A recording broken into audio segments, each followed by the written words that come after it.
यकीन नहीं आता कि तुम कातिल भी हो सकते हो।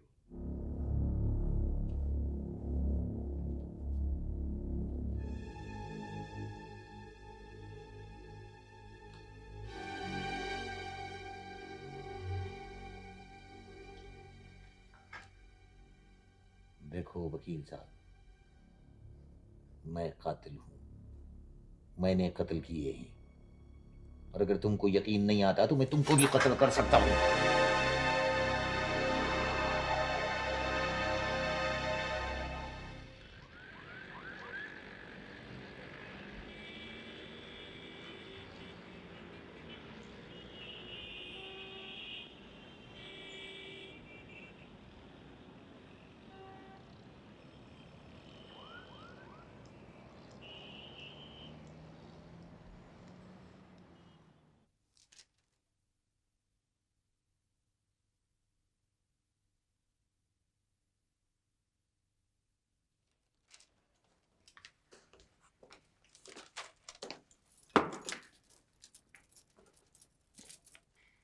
सीधा खड़ा हो।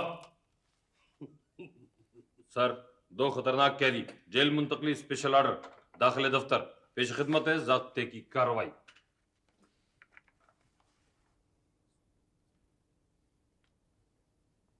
कादर बिजली इसमें से कौन है?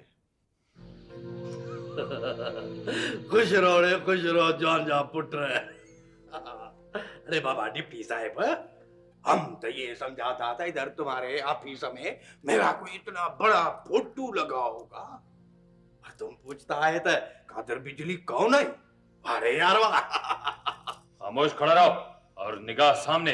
अरे बाबा, कावड़ क्यों करता है यार, खामोशी तो खड़ा है।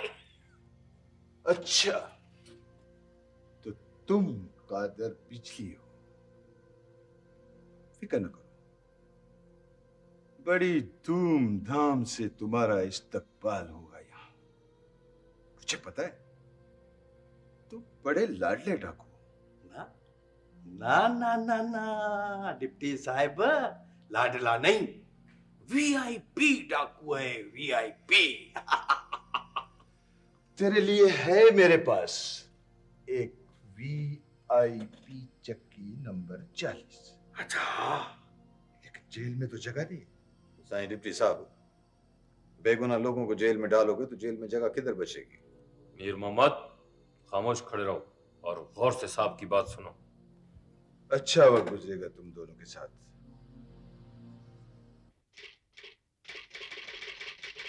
मीर मोहम्मद केस की फाइल ले। Okay sir. आप उनसे मिले, क्या बात हुई? माफ कीजिए बीबी, मुझे तो वो कोई नफ्सियाती केस लगते हैं। ऐसे तजर्बे के बाद कोई कैसे ठीक रह सकता है?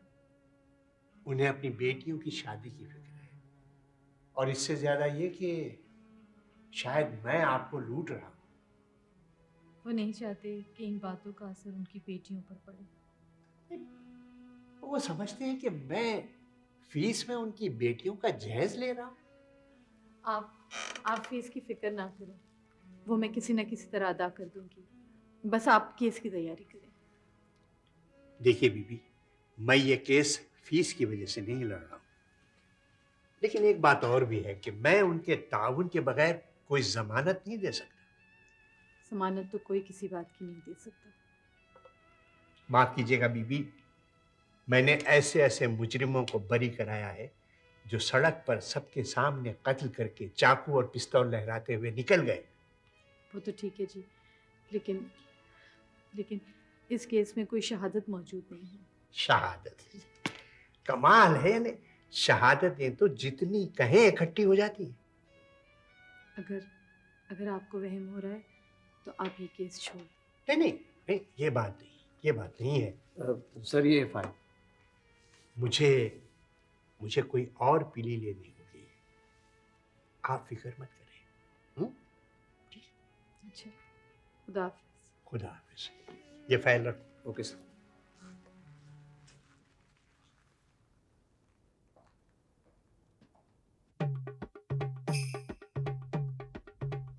रईस, बड़े काम की खबर लाया हूं। बड़ी महंगी खबर है। अगर गाय देने का वादा करो तो खबर बताओ। पीर कुदरत अल्लाह, अब तू खबरों के बदले जानवर मांगने लगा है? क्या बात है? ऊंची हवा में उड़ने लगा है? सही, हर खबर की अपनी एक कीमत होती है। हमसे सौदा करता है? अभी तो तेरे को 2 लाख का चंदा दिलवाया है।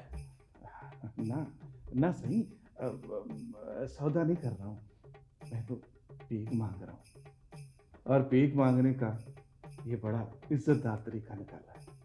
ठीक है, अगर खबर का वजन गाय के बराबर होगा तो तुझे गाय मिलेगी, बिल्कुल मिलेगी। माशाल्लाह माशाल्लाह, ये हुई ना क़यामत की खबर रखना। तो खबर ये है कि मीर मोहम्मद कातिल की छोटी बेटी अपने छोटे रईस की प्राइवेट सेक्रेटरी है। ये तू क्या कह रहा है पीर कुदरत अल्लाह? मैं सच कह रहा हूं, इन चश्मे गुनाहगार ने खुद देखा है।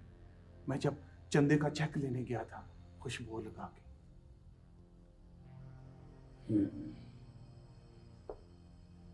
वैसी खबर है वजनदार, और अपने रईस की उस पर नजर खास भी है। ये तो और कहानी शुरू हो गई। बस एक बात है, अपना छोटा रईस है बड़ा दिल का सखी। ना सही ना, ना सिर्फ दिल का सखी है बल्कि नजर का भी सखी है। वैसे सखी तो आप भी हैं। गाय तो मेरी हुई ना। पीर कुदरत अल्लाह, इस खबर पर नजर रखो, ये खबर बहुत आगे तक चलेगी। कहो तो मैं अपना अखबार छाप लूं? और घनी तमा न कर, लालच न कर, वन बेच के बेवकूफ बना। चलते खुशबू लगा के।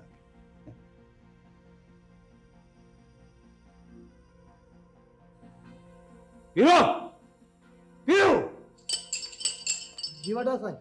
बाबा गाड़ी बाहर निकालो, मेरे को शहर जाना है। हाजिर वडा साईं, हाजिर।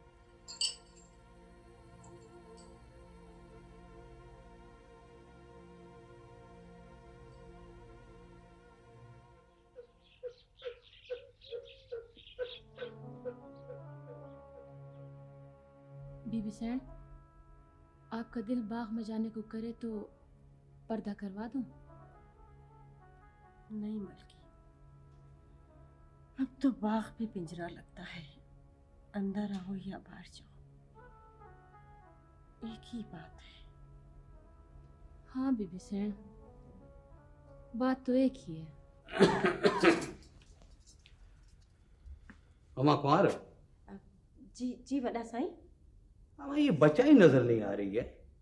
वो इधर ही काम पर होती है, आपका कोई काम हो तो बताएं। नहीं, अम्मा नौकर चाकर घर में चलते फिरते नजर आए तो यूं लगता है कि हवेली आबाद है। हाँ वडा साईं, अब तो नौकरों से ही हवेली में रौनक है। अम्मा वो तो होगी, तुमने भी तो छोटे रईस को खुली छुट्टी दे रखी है। वडा साईं, उसको कौन रोक सकता है? वो होते भी हैं तो ना होने के बराबर है। अम्मा तुम्हारा हक है उससे पूछने का, बात करने का। वडा साईं, आज आप हक की बात कर रहे हैं, इससे पहले तो कभी आपने हक की बात नहीं की थी। अम्मा अब ये बात होगी। अम्मा तेरे को पता है कि छोटे रईस ने नौजवान छोकरी प्राइवेट सेक्रेटरी रख ली है। ये कोई नई बात तो नहीं है। मगर ये बात पहले से मुख्तलिफ है, वो बहुत खूबसूरत है। मुझसे तो हर कोई खूबसूरत है, क्या बचाई कम खूबसूरत है? बचाई नौकर जात है, पाँव की मैल है, मगर वो लड़की शहर में रहती है और छोटे रईस के साथ गाड़ी में बैठती है। माँ तो वडा साईं, मैं क्या कर सकती हूँ? अम्मा, हमने अपने बुजुर्गों से सुना है कि हमारे घर की औरतें खूबसूरत नौकरानियां सिर्फ इसलिए रखती थीं कि घर का मालिक बाहर जाकर इधर उधर देखता न फिरे, उसका दिल घर में लगा रहे। नहीं बड़ा साहब, मैं इस तरह नहीं कर सकती। चाहे बेशक घर का मालिक घर से बाहर ही रहे।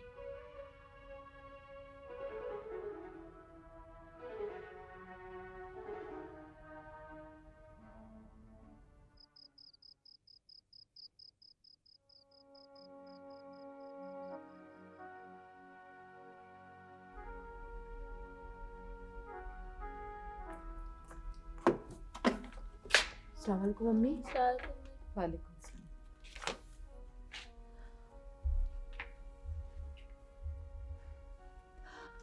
क्या बात है अम्मी? ना आपके आने का पता चलता है और ना जाने का।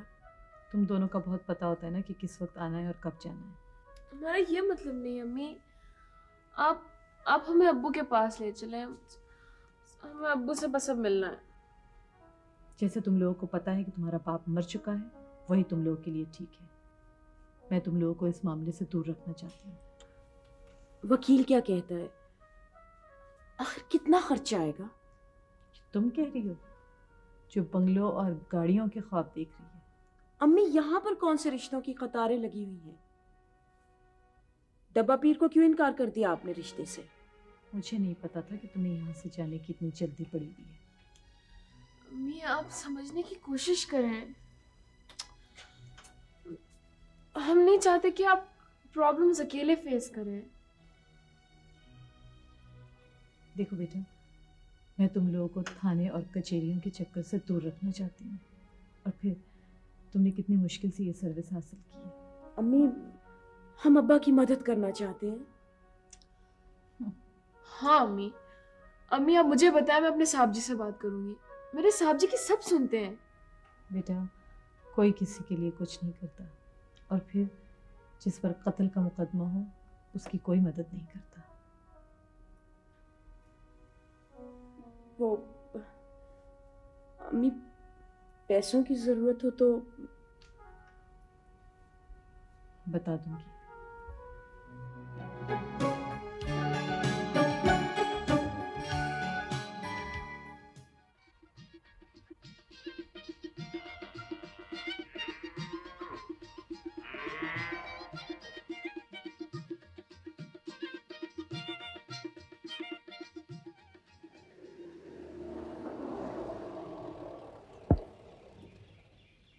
बाबा साले मोहम्मद, बाबा बचाई को लेकर आओ।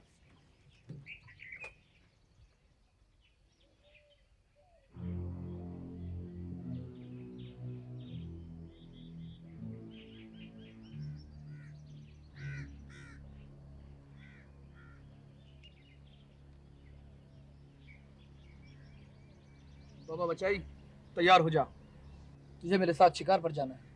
शिकार पर साईं? पर साईं, शिकार पर कभी नौकरानियां तो नहीं जाती। हाँ, उधर रोटी मानी कौन पकाएगा? शिकार का भोजन कौन करेगा? तो नंढा साईं, वडेरा साईं तो हमेशा खानसा में लेकर जाते हैं। खानसामा छुट्टी पर गया है, अभी किसी को तो साथ जाना है ना। मैं अपने नंढे साईं से पूछे बिना कहीं नहीं जाऊंगी। ए छोकरी, इस वक्त तेरा साईं मैं हूँ, समझी? जा, तैयार हो जा।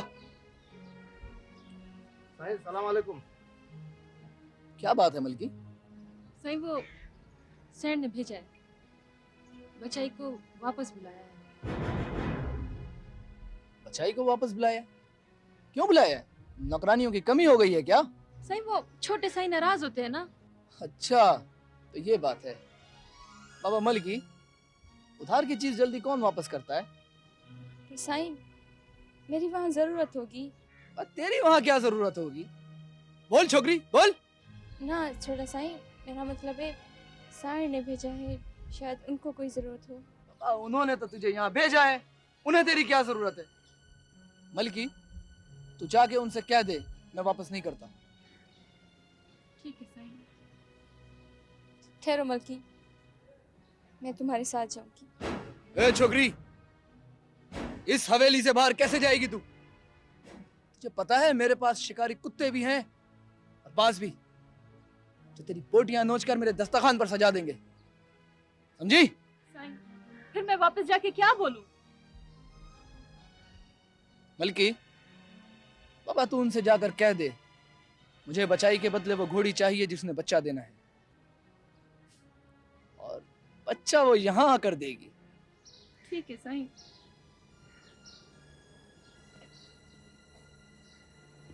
चलो गाड़ी में बैठो।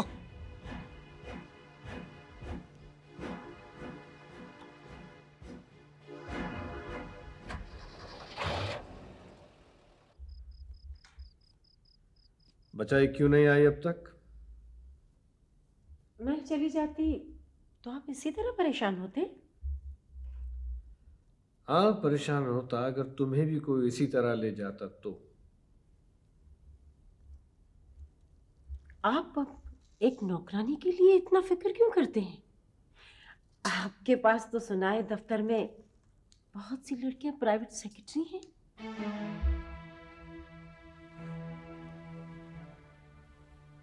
घर की नौकरानी में और दफ्तर की मुलाजिमा में फर्क होता है। आप एक खानदानी औरत हैं, इस फर्क को नहीं समझती हैं क्या? वो दफ्तर की मुलाजिमा सुना है बहुत खूबसूरत है, और आपकी लाडली भी। जब आप इतनी खबरें रखती हैं तो मेरे साथ मिलकर अखबार क्यों नहीं निकाल लेती? वो अखबार इतनी सच्ची खबरों के बाद जारी नहीं रह सकेगा। मैंने जो पूछा है मुझे सिर्फ उसका जवाब दो। बचाई क्यों नहीं आई? मलकी आई है, पूछ लो उससे, पूछ लो उससे। बोलो मलकी। साईं, वो बचाई को देने को अभी तैयार नहीं है। क्या मतलब है वो बचाई को देने को तैयार नहीं है? हाँ, अगर वो निकाह करना चाहता है तो उससे कहो कि सीधे तरीके से बारात लेकर आए। साईं वो कहता है कि बचाई के बदले वो घोड़ी लेगा जिसने बच्चा देना है।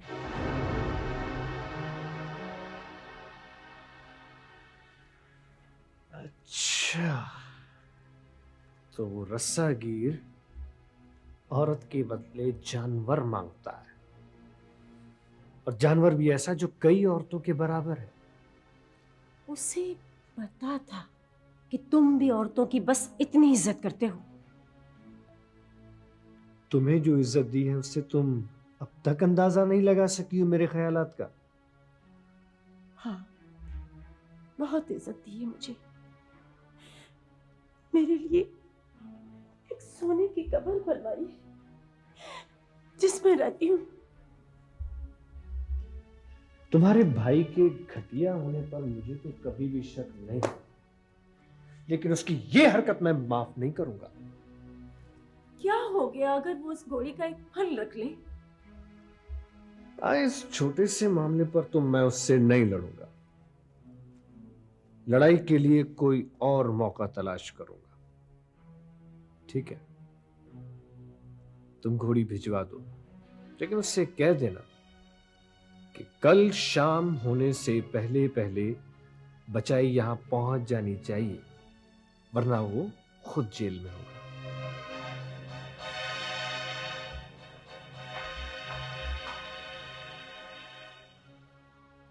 खड़े खड़े मुंह क्या देख रही हो? जाओ कल घोड़ी ले जाना।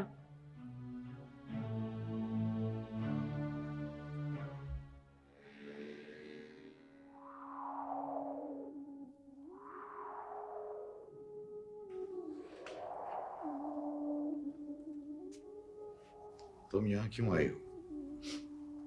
ये जगह तुम्हारे लिए ठीक नहीं है। बड़ी मुश्किल से मुलाकात का वक्त हासिल किया है।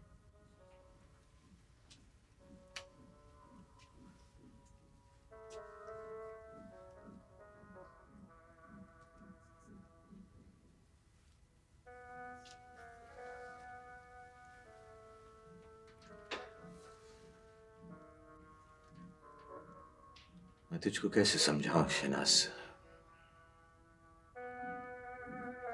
मैं तुम लोगों की जिंदगियों से अब निकल चुका हूं।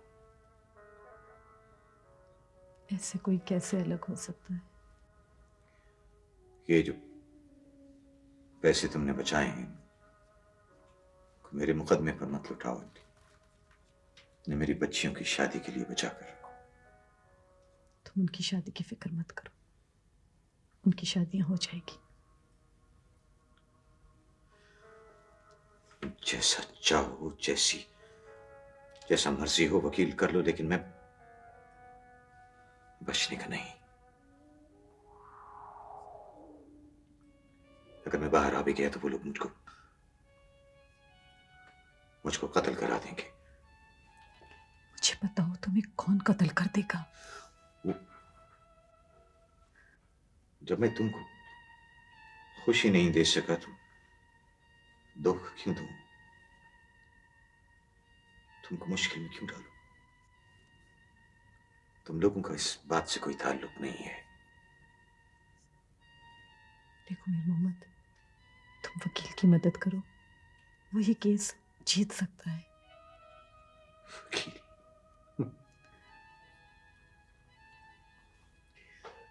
तेरे वकील को सिवाय अपने फीस के और किसी चीज से कोई ताल्लुक नहीं है। सब बाग दिखा रहा है तुझे वो। मैं नहीं बचने का जानता हूं मैं। तुम बताते क्यों नहीं? असल वाकया क्या है? कौन तुम्हें मार डालेंगे? कोई फायदा नहीं होगा मेरे बोलने से। कोई फायदा नहीं होगा। न मैं बचूंगा, न मेरी बेटियों की इज्जत। मुझे बता दो, तुम्हें किससे खतरा है? कोई नहीं है, कुछ नहीं है। कह चुप दियो। मैंने कत्ल किए हैं, बस इसकी सजा मुझे हो जाने दे।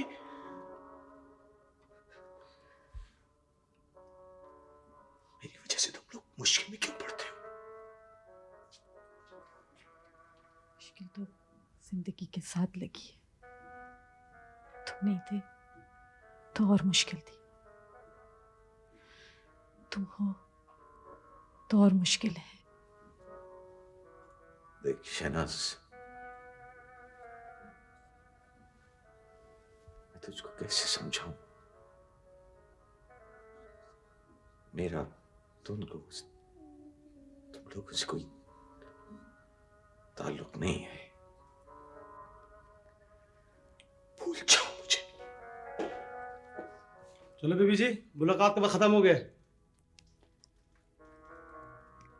मैं तुम्हारे लिए कुछ लाई थी, दफ्तर में जमा करा दिया है। कुछ मत लाया करो मेरे लिए। तुम्हारी कोई चीज मुझ तक पहुंचती नहीं है। चलो बीबी, बाहर भेज जल्दी से।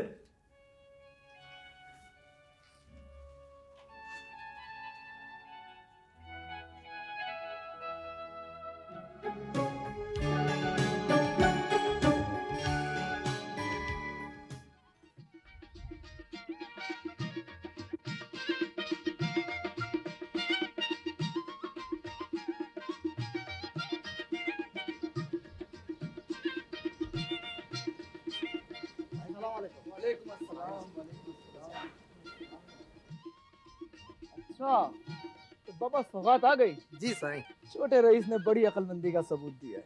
वाह वाह, क्या जुबान है। सरकार, छोटी सरकार ने बोला ये घोड़ी ले लो और बचाई को हमारे साथ भेज दो। बाबा बचाई क्या इतनी कीमती है? ये तो हमें पता ही नहीं था। लगता है छोटे रईस की खास नौकरानी है। साईं, हमको ज्यादा रुकने का हुक्म नहीं है। बाबा इस घोड़ी के बदले तो मैं 10 बचाई दे सकता हूँ। बाबा साले मोहम्मद। जी साईं। बचाई को लेकर आओ।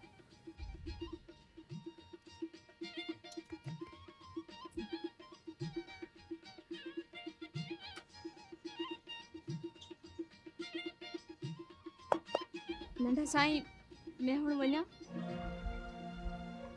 बाबा तू जा, तुझे बहुत जल्दी है। मुझे भी बहुत जल्दी है। तू जा, मगर सोच ले, फिर कभी हमें तेरी जरूरत पड़ सकती है।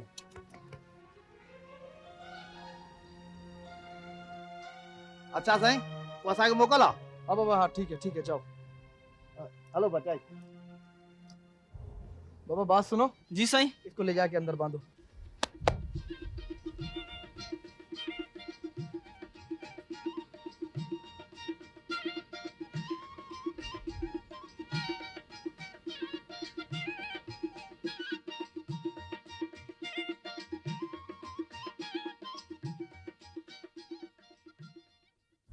हाँ तो ठीक है ना, फिर हम इस तरह करते हैं, आज शाम को आ जाते हैं आपकी तरफ, ठीक है? ओके। एक्सक्यूज मी सर, वो किसी इंडस्ट्रियल ग्रुप के चेयरमैन का फोन था, आपको किसी पार्टी में इनवाइट कर रहे थे। मैंने कह दिया आप टूर पर गए हैं, ठीक है ना? ठीक करा, मैं इस किस्म की पार्टीज में नहीं जाया करता। सर आप अक्सर ऐसी पार्टीज को क्यों अवॉइड करते हैं? इसलिए बड़े बड़े लोग जो है ना, इस किस्म की पार्टी सिर्फ इसलिए करते हैं कि वो सरकारी अफसरों के साथ अपने ताल्लुकात बनाए। ये रिश्वत होती है। इन पार्टीज में उन अफसरान की दिलचस्पी का सारा साजो सामान मौजूद होता है। आपको ये पसंद नहीं? नहीं, मुझे इस किस्म का कोई शौक नहीं। सर मैंने फ्यूडोस के बारे में बहुत कुछ सुना है। क्या सुना है?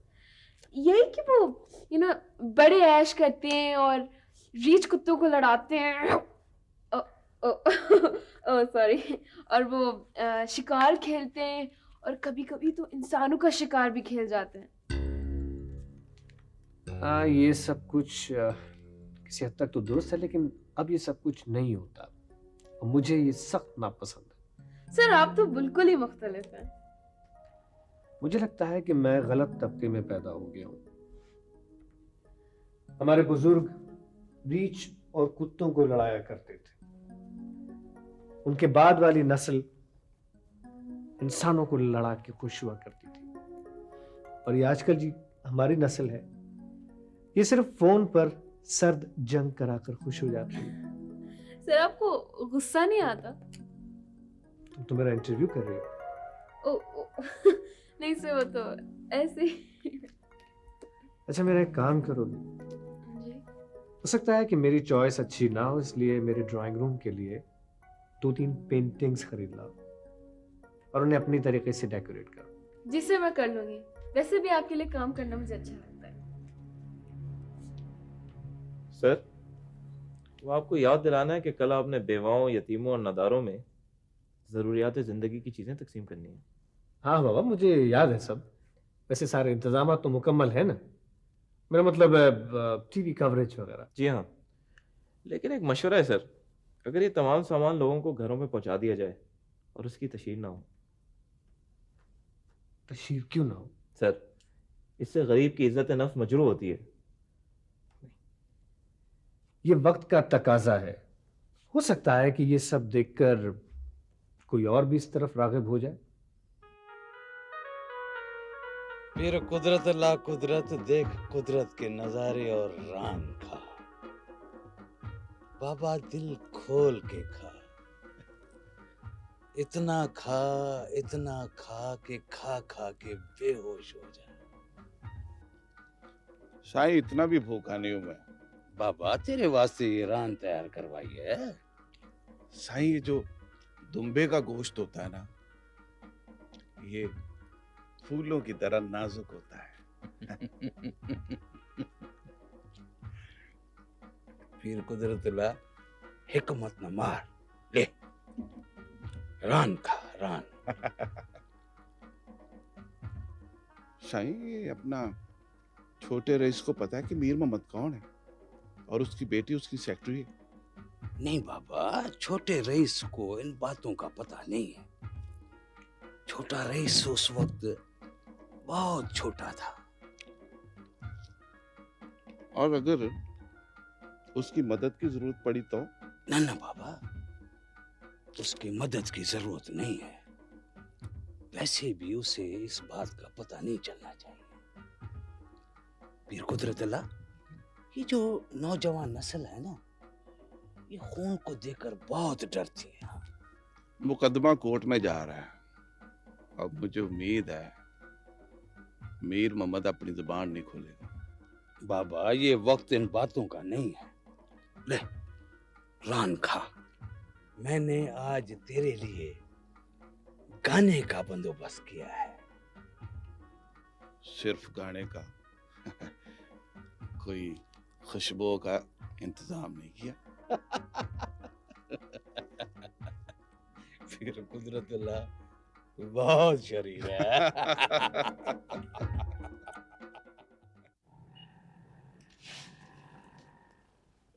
जनाबे वाला, इस्तिगासा की रूह से मुल्जिम मीर मोहम्मद वल्द पीर मोहम्मद ने 18 जनवरी की शब एक समाजी तकरीब में गोली चलाकर 6 शहरियों को मौत के घाट उतार दिया और खुद मौका वारदात से फरार हो गया। बेशुमार लोगों ने इसे देखा। मुल्जिम मफरूर होने की वजह से इश्तहारी करार पाया और इसकी गिरफ्तारी पर सरकार ने इनाम भी रखा। मुल्जिम 15 साल बाद अब गिरफ्तार हुआ है। इसके खिलाफ सबसे बड़ी गवाही इसका मौका वारदात से फरार होना है। इसलिए जनाबे वाला, मुल्जिम किसी रूह रियायत का मुस्तहिक नहीं है।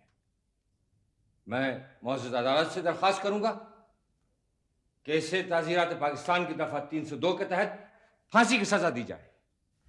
इस तकाजा की नकूल मुल्जिम के वकील को दी जाएं और शहादतें पेश की जाएं। जनाबे वाला, ये सारा वाकया झूठा है। मैं मुकदमे के असल वाकयात आपके सामने लाना चाहता हूं। जनाबे वाला, एक सियासी हंगामा आराई के नतीजे में 6 अफराद कत्ल हुए। कोई नहीं जानता गोली किसने चलाई।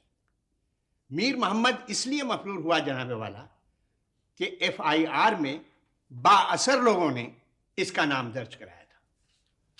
शवाहिद की रोशनी में अगर जायजा ले जनाबे वाला, तो पता चलता है कि यह एक जाती चपकलिश का नतीजा था। सुना है कि मकतूलीन में से एक मकतूल अशरफ अली के मुल्जिम मीर मोहम्मद की बीवी से नाजायज ऑब्जेक्शन मिला है। झूठ है ये झूठ है। अल्लाह जानता है झूठ बोलता है ये। मैं कातिल हूं, मुझ पर इल्जाम लगाओ, मुझ पर कत्ल साबित करो, मेरी मासूम बीवी पर तो इल्जाम मत लगाओ। साहब, ये मुकदमा जीतने का घटिया झूठा तरीका है। आपको सफाई का पूरा मौका दिया जाएगा। अगली पेशी पे शहादतें पेश की जाएं। अब अदालत बर्खास्त की जाती है।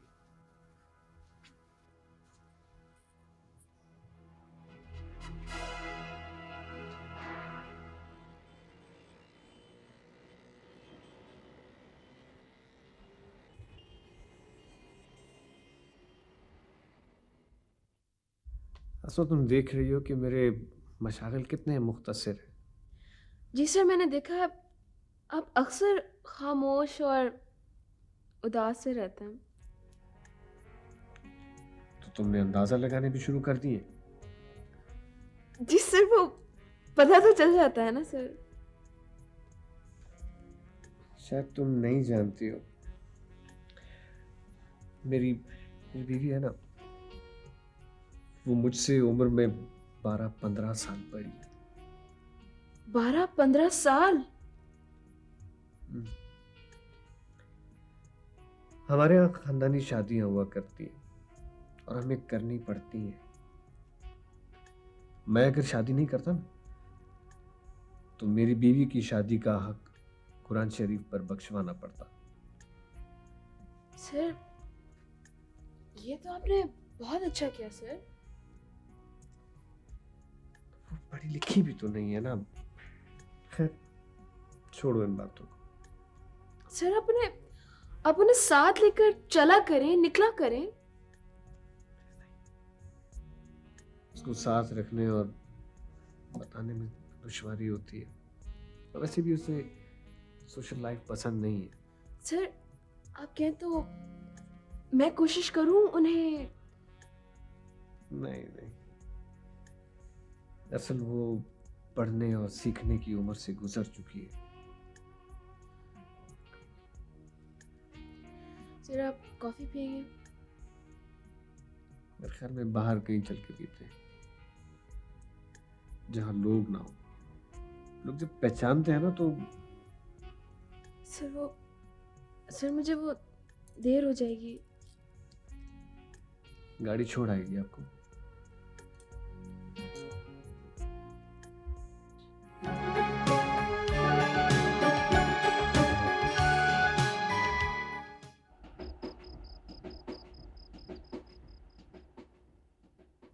साइमा, साइमा। जी अम्मी। ये मगरिब भी हो गई है, ये छोटी अभी तक क्यों नहीं आई है? आप क्यों फिक्र कर रही हैं? भाई ऑफिस में काम ज्यादा हो गया होगा, दफ्तर की गाड़ी छोड़ देगी। रोज मुख्तलिफ गाड़ियों में आती है, एक ही दफा झंडे वाली गाड़ी में बैठकर चली क्यों नहीं जाती? क्या हो गया है अम्मी आपको? एतबार नहीं रहा आपको हम पे? एतबार कैसे रहेगा? सब कुछ तो बदल गया है। तुम अपने से बड़े उम्र के आदमी से शादी करने लगी हो और वो देर देर तक घर में नहीं थी। अम्मी वो एक अच्छे इंसान है। अच्छा इंसान है तभी बेटी की उम्र की लड़की से शादी करने लगा है। अम्मी क्या कुछ नहीं होता इस दुनिया में, सब कुछ होता है। तुम्हारा बाप तुम दोनों पर जान देने के लिए तैयार बैठा है। वो नहीं चाहता कि तुम दोनों में से एक को जरा सी भी तकलीफ हो और तुम लोग अपनी मनमानियां करती फिर रही हो।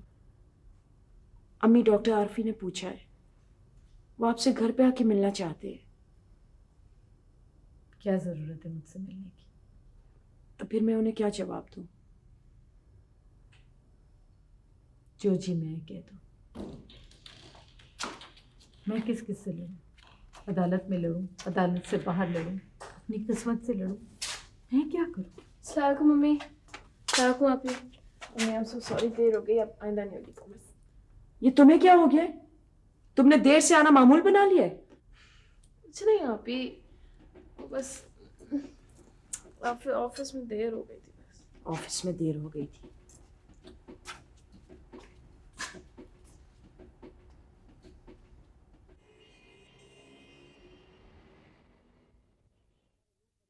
ये सब क्या है? बाजार से हमारे लोग खरीद कर लाए, हमारे महकमे के ठप्पे लगे हैं इन पर। मैंने अपने हाथों से ही यतीमों और गरीबों में तकसीम किए थे। ये सिर्फ और सिर्फ मुझे बदनाम करने की साजिश है। अखबारों ने पूरी तफसील दे दी है। सर ये कंबल और घी के डब्बे बाजार से मिले, ये दुरुस्त है, मगर सर ये वहां पहुंचे कैसे? अलीम साहब, आप इस कमेटी के चेयरमैन थे, आपने मुझे बदनाम करने के लिए बाजार में बेच दिए। सर ये भी तो हो सकता है कि जिन बेवाओं और नादारों में आपने तकसीम किए उन्होंने खुद ये बाजार में बेचे हों। वो क्यों बाजार में बेचेंगे? वो तो गरीब और मुफलिस लोग हैं, और जरूरत की अशिया क्यों बेचेंगे वो? जिन लोगों को आप बेवा और नादार कह रहे हैं, हो सकता है वो कुछ और हो। क्या मतलब? क्या कहना चाह रहे हैं आप? सर बेवा और नादारों के पर्दे के पीछे कोई और भी हो सकता है। वो मेरे इलाके के लोग हैं, मैं जानता हूं उन्हें। आप बोले। सर हमने लिस्ट जो है वो बड़ी एहतियात के साथ बनाई थी और सर तहकीक करके बनाई थी। तहकीक तो अब होगी इसकी, इंक्वायरी होगी इसकी। सर ये फहरिस्त भी तो आपने दी थी हमें। हाँ मैंने दी थी, मेरे इलाके के लोग हैं, उनकी फहरिस्त मैंने दी थी, और मैं ही इसकी इंक्वायरी के ऑर्डर देता हूं। बेहतर है सर। तुम्हारा नाम? जी मेरा नाम शमीम हसन है। शमीम हसन, उस रात तुमने क्या देखा? मैंने देखा जी, मीर मोहम्मद अचानक जलसे में आया और किलाशनकोव चला दी, 6 आदमी मर गए। उस वक्त तुम्हारी उम्र क्या थी? उस वक्त जी 18-20 साल थी। तो ये कैसे पता चला शमीम हसन कि जिस बंदूक से गोली चली थी वो किलाशनकोव थी? जी वो मैंने सुना था जी। नोट किया जाए जनाबे वाला। क्या उस वक्त किलाशनकोव हमारे माशरे में दाखिल हो गई थी? इसके मुतालिक मुझे इल्म नहीं है। हाँ मैंने सुना था कि ऐसी बंदूक को किलाशनकोव कहते हैं। अच्छा, तुम्हें याद है कि आज से 15 साल पहले तुमने जिस शख्स को देखा था ये वही है? जी हाँ जी हाँ जी हाँ। उस वक्त से आज तक इसमें कोई फर्क नजर आया तुम्हें? पता नहीं जी। जनाब वाला, नोट किया जाए। अच्छा ये बताओ शमीम हसन कि जहां ये जलसा हुआ था उस ग्राउंड के इर्द गिर्द कैसी इमारतें या कैसे दरख्त थे? वो जी हाँ कॉलोनियां थी जी। सोच लो शमीम हसन। जी हाँ बिल्कुल जी। जनाबे वाला, 15 साल में इंसान की याददाश्त में कुछ ना कुछ तो फर्क पड़ता ही। जनाब वाला, ये सारे ऐसे ही गवाह हैं जो आज बना लिए गए हैं, इनका वक़्वे से कोई ताल्लुक नहीं। मुल्जिम की खामोशी इस बात की गवाह है जनाब वाला कि ये सारे कत्ल इसी ने किए। जनाब वाला, इसकी खामोशी इस मौजूदा निजाम पर एक गहरा तंज है जहां डोर हिलाने वाले हाथ छुपे रहते हैं। फाजिल वकील, केस से हटकर बात न करें। सारी जनाब वाला, मुझे कुछ और नहीं पूछना। 28 तारीख को इस मुकदमे की लास्ट हियरिंग होगी और उसी रोज फैसला सुनाया जाएगा। अब अदालत बर्खास्त की जाती है।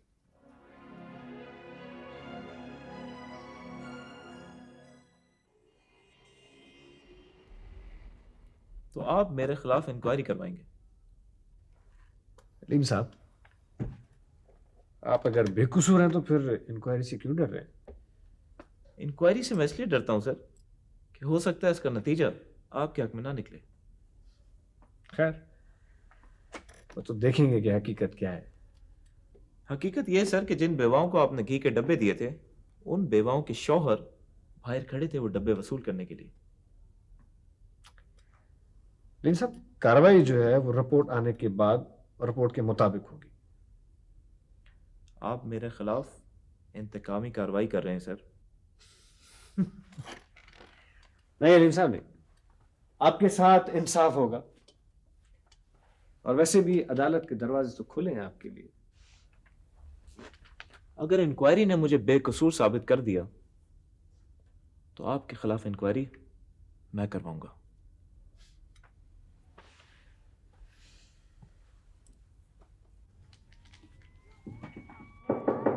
यस,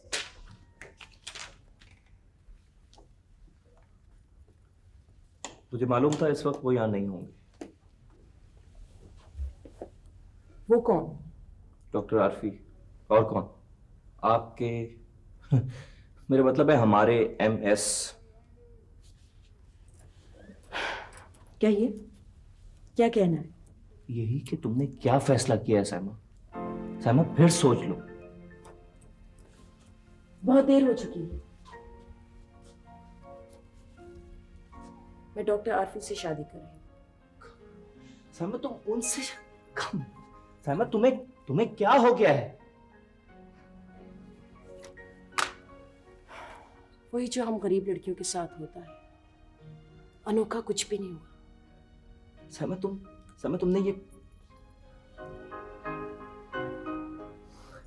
तुमने ये फैसला किसी मजबूरी में किया है या तुम मुझसे मजाक कर रही हो? मैंने ये फैसला किसी मजबूरी के तहत नहीं किया है और ना ही मैं आपसे मजाक कर रही हूँ। आखिर क्यों, किस लिए? तुम में ऐसी क्या कमी है? मुझ में जो कमी है वो आप नहीं जान पाएंगे। साइमा, आखिर बात क्या है? तुम मुझे बताती क्यों नहीं हो? आहिस्ता बोले। डॉक्टर आरफी आ जाएंगे। ओह, आई सी। तो उन्होंने तुम्हारे बात करने पर भी पाबंदी लगा रखी है? ये पाबंदी खुद मैंने अपने आप पर लगा रखी है।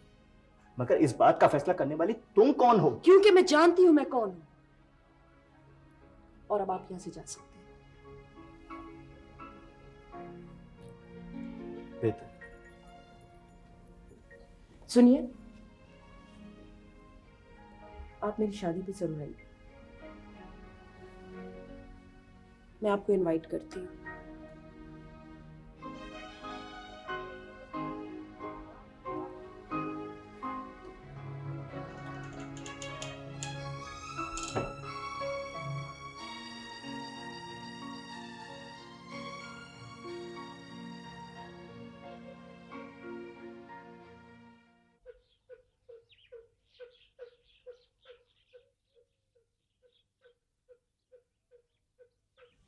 यहाँ कोई प्रेस कॉन्फ्रेंस नहीं थी। मैं तुमसे एक बात करने के लिए तुम्हें यहाँ लाया था। लेकिन सर, वो बात तो वहां भी हो सकती थी। नहीं, वो बात सिर्फ यहाँ हो सकती है। डरो नहीं, बैठो। नहीं सर, मैं डर नहीं रही। दरअसल बात यह है कि तुम मुझे अच्छी लगती हो। सर, इसमें हैरान होने वाली क्या बात है? लेकिन लेकिन सर आप मेरे बारे में कितना जानते हैं? जानने की जरूरत भी नहीं। बाज़ औक़ात जानने की जरूरत होती है सर। देखो आसमा, तुम अमीर हो, गरीब हो, तुम कौन हो, मैं तुम्हारे बारे में जितना जानता हूँ मेरे लिए उतना ही काफी है। मैं तुमसे शादी करना चाहता हूँ। लेकिन सर आपकी फर्स्ट वाइफ सर? तुम्हें इसकी फिक्र करने की जरूरत नहीं है। तुम्हें अलग बंगला दिला के दूंगा, तुम अलग रहोगी, लेकिन एक शर्त है मेरी। शर्त? वो क्या? मेरी मजबूरी है कि मुझे ये शादी कुछ वक्त के लिए खुफिया रखनी पड़ेगी। बाद में मुनासिब वक्त देख के डिक्लेयर कर दूंगा। लेकिन सर इतनी बड़ी बात मैं अपने घर वालों से कैसे छुपा सकती हूँ? ठीक है, तुम अगर चाहो तो उन्हें एतमाद में ले सकती हो। दरअसल हमें ऊंच नीच देखनी पड़ती है और कोई बात नहीं। सर मैं अपनी अम्मी से बात करके बताऊंगी आपको। ठीक है, तुम सोचने के लिए वक्त ले, ठीक है?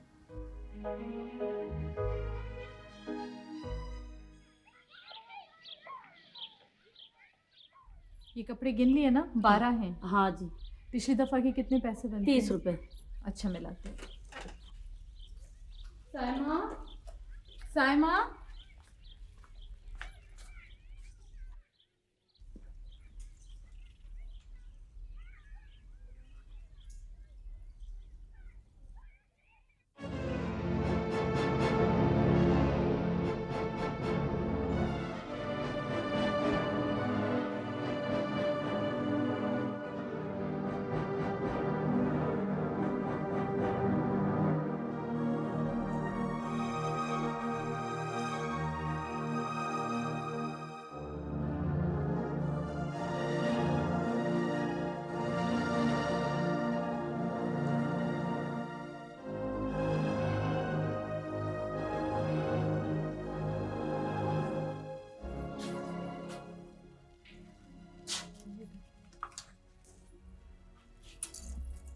सलाम बीबी जी।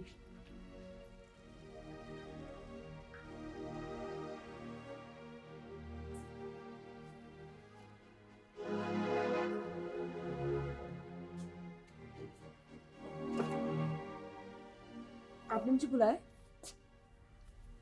साइमा, ये कार्ड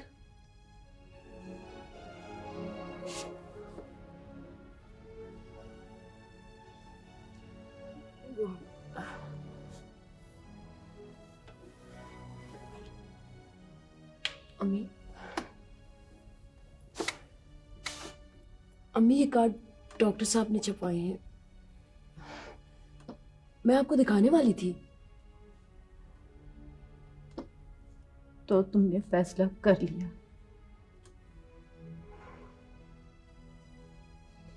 वो डॉक्टर साहब किसी काम से अमेरिका जा रहे हैं, मुझे अपने साथ लेके जाना चाहते हैं। वो कह रहे थे अगर ये काम जल्दी हो जाए तो अच्छा है।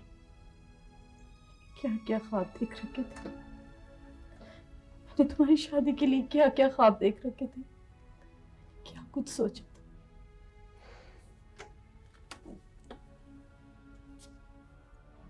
ये अब क्या हो सकता है? शादी और अफवाह में बहुत फर्क होता है। मुझे ऐसा लग रहा है जैसे तुम्हें कोई अगवा कर रहा है। अरे नहीं अम्मी, नहीं, ऐसी बात नहीं है। डॉक्टर साहब बहुत अच्छे आदमी हैं, आप ऐसा नहीं सोचे। मेरी शादी के लिए कुछ सेवर बनाए, कुछ पैसे जमा किए थे, जाते वक्त लेती जाना। देखिए, जेवर आप छोटी के लिए रख लीजिएगा, और जो पैसे हैं ना वो अब्बा के मुकदमे के लिए। तुम्हारे बाप को तुम्हारे पैसे नहीं चाहिए, तुम्हारी शादी के पैसों से उनको इंसाफ नहीं चाहिए। अम्मी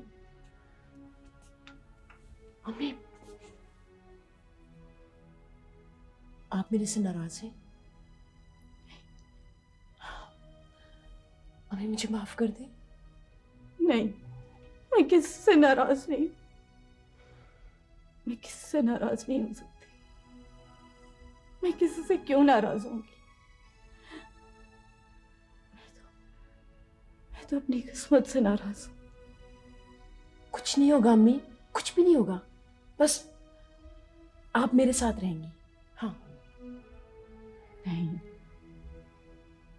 मैं इसी घर में रहूंगी।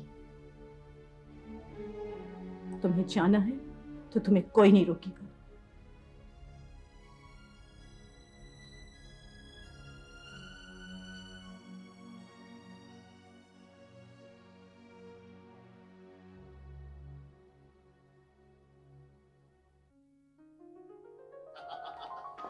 नहीं तुमने ठीक कहा, बिल्कुल।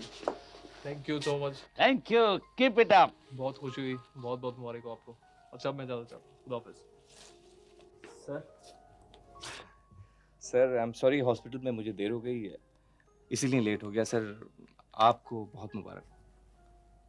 थैंक यू, बड़ी खुशी हुई है।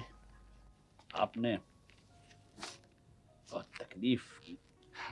नहीं सर, हम सब आपकी खुशियों में शरीक हैं सर। असल में हमने अपने चंद करीबी दोस्तों को इनवाइट किया था, उसमें आप भी। Thank you sir. सर ये मेरे लिए खुशकिस्मती की बात है। आइए खाना गर्म करवा। नहीं सर, मुझे देर हो रही है। I am sorry. बहुत शुक्रिया आपका सर। मैं इजाज़त लूँगा सर। मैडम आपको मेरी तरफ से बहुत मुबारक हो। शुक्रिया।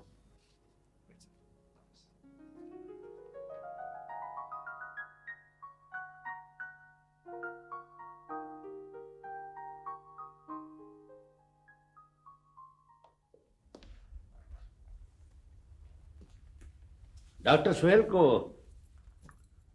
आपने इनवाइट किया था? जी हाँ, मैंने ही इनवाइट किया था उनको।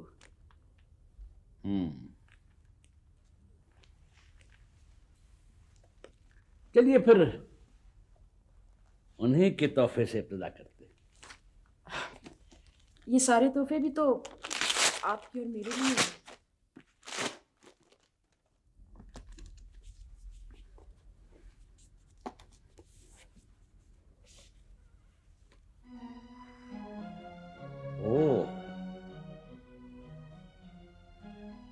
इतना कीमती तोहफा। डॉक्टर सुहेल की तनख्वाह इतनी तो नहीं होगी। जी जी जी। आपके लिए। आपको पसंद? जी बहुत खूबसूरत है ये। अच्छा तो फिर छोड़िए और तोहफे क्या देखने, इसके आगे मान पड़ जाएंगे।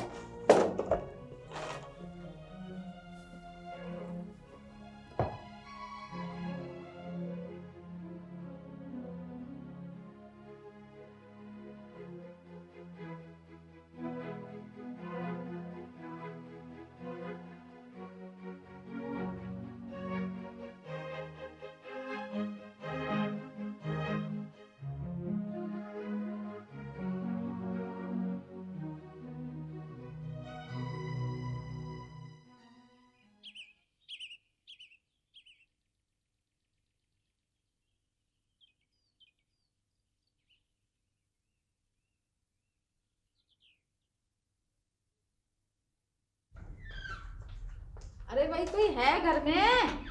अरे कोई है भी कि सारे ही मर गए? ये लो गायब। ओहो, तो तुम यहाँ दुबकी बैठी हुई हो। सच्ची मैं तो तुम्हारे पास आ रही थी मिलने के लिए। वो गली में किसी ने ये अखबार मेरे हाथ में थमा दिया।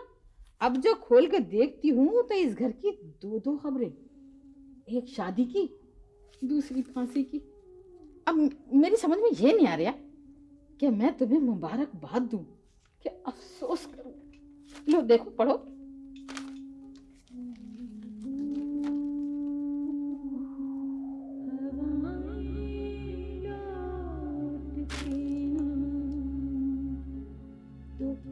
से